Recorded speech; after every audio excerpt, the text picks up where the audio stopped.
Mas assim, Jesus também não acabou gerando... Vai ficar ruim essa frase. Ele acabou gerando também muita raiva e muito ódio dos seus opositores? Ele não gerou também essa energia? Porque eu vi depois que a gente conversou, depois de um tempinho eu assisti Paixão de Cristo. E aí tem aquela cena que ele tá sendo julgado lá, a cena que o povo liberta o bandido, Barrabás. O bandido.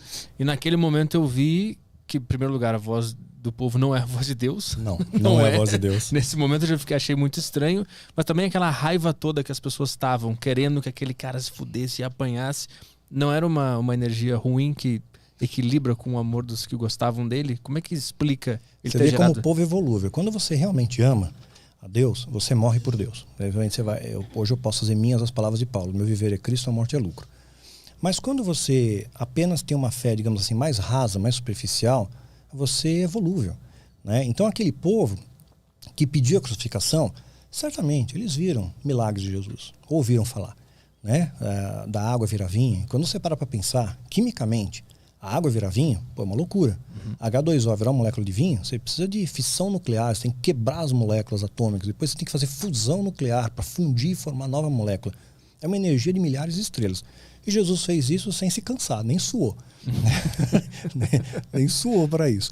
Então, viram a multiplicação dos peixes, dos pães, tudo mais, mas de repente alguém falou, um líder falou, o fariseu, que era o líder eclesiástico majoritário, que era uma referência para aquele povo, eles eram os estudiosos, os guardiões da lei. Olha, esse cara é um impostor, ele é mentiroso, ele tem parte com Belzebu, né, que era um deus pagão ali, filisteu, né, que é uma referência ao demônio. Então, ele tem parte com Belzebu, ele é mentiroso. Aí o povo, ele é mentiroso. Outro, 3, 4, 5 falando, todo mundo é mentiroso. Eu vejo isso na internet, nas redes sociais, muito fácil. Você vê lá, você posta alguma coisa, tá todo mundo fofinho, né? Tudo, que legal, que bênção, coração. Aí tem alguém, eu não concordo com isso. Aí já vem uma galera, eu também não concordo. Eu pensei, mas eu não escrevi, agora eu escrevo. E aí começa todo pau lá e começa a se brigar um com o outro. Então parece assim, as pessoas só precisam de uma centelha, né, para eclodir o que está dentro. Então jogaram a centelha ali e todo mundo começou a gritar, crucifica. E isso não aconteceu só com Jesus. Pegando um paralelo, os templários surgiram no século XII, eles estavam protegendo, né, Jerusalém dos peregrinos, eram grandes guerreiros, tudo.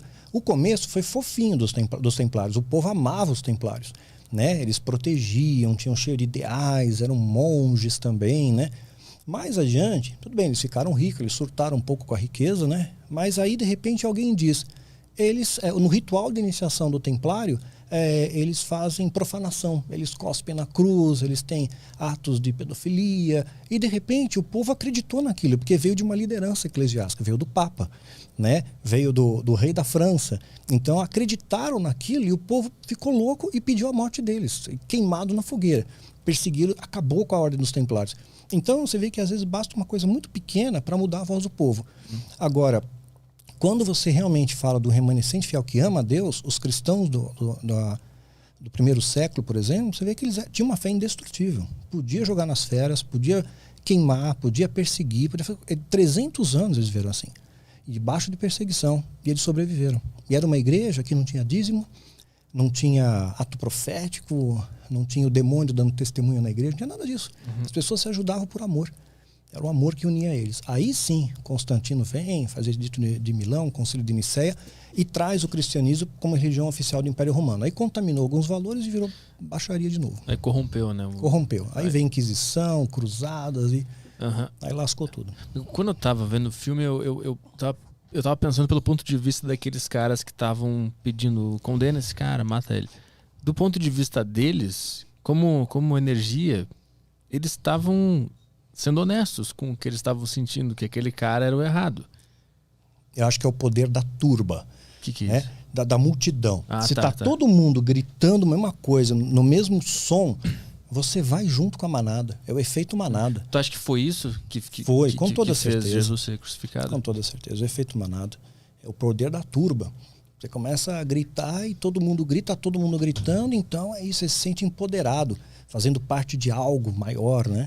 Mas era muito ódio, era muita ódio. Raiva por ele. Sim, muita raiva. Nem quando o cara tava apanhando, ninguém olhou e sentiu. Cara, acho que exageramos aqui nesse negócio. Pois é. Em nenhum momento isso aconteceu. E os romanos eram cruéis mesmo, eles metiam um chicote mesmo. O Mel Gibson fez um filme muito próximo da realidade. Pô, Retratou muito bem as últimas 12 horas. Eu vi depois que a gente conversou aqui, eu fiquei fã desse cara, Jesus. Fiquei fã dele depois de ver o filme. Sim.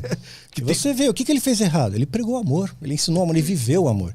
Mas quando você fala de amor num mundo contaminado pelo ódio, você fala a verdade no mundo aculturado pela mentira, é claro que você vai ser perseguido. E teve uma parte muito boa também, que é quando o imperador pergunta pra ele, eu posso parar com isso aqui agora se tu quiser. E ele fala um negócio que eu não lembro da frase específica. Ele diz que ele só tem poder porque foi dado a ele por Deus. Né? Então é isso aí mesmo. Eu tenho que passar por isso. Tenho que passar por isso. Ele sabia, ele orou antes, né? Ele sabia o que ele ia passar. E também, quando ele tá na cruz e os caras começam a zombar dele, falando, tu não é o filho de Deus, então sai daí então, quero ver tu sair daí. Exatamente. E meio que ele fala assim, em outras palavras, né? Mas ele fala, cara, não é esse o ponto do lance também. Por que ele não podia usar ali o poder de Deus para se livrar daquele negócio? Ele tinha que mostrar, né? Ele veio com essa missão de ser crucificado, ressuscitar no terceiro dia. E ele aparece de novo num corpo glorioso, né? Um corpo diferente. Ele apareceu entre a sua ressurreição e a sua ascensão, que ele vai aos céus. Um período de 40 dias ele apareceu para mais de 500 pessoas. Então todos eles que foram testemunhas desse ato, né, da ressurreição e da ascensão, têm a legitimidade de serem chamados de apóstolos, por exemplo. Foram testemunhas oculares. Quem não foi testemunha não pode ser. Lucas andava com Paulo, Lucas não tinha chancela de apóstolo, não pode ser, era um historiador. Escreveu o Evangelho de Lucas, mas é só um historiador. Marcos também, o Evangelho de Marcos foi escrito por Marcos que não conheceu Jesus. Então ele não pode ser apóstolo. Paulo pode, foi o último que Jesus apareceu. E hoje em dia está cheio de apóstolo aí, né? Está cheio de apóstolo por aí. Não foram testemunhas. Pedro fala lá em Atos, capítulo 1, né? Olha, é necessário que seja testemunho ocular da crucificação. E eles fazem isso na maior cara de pau do mundo, meu. Me convidaram para ser apóstolo, eu não aceitei, deu um quiprocó.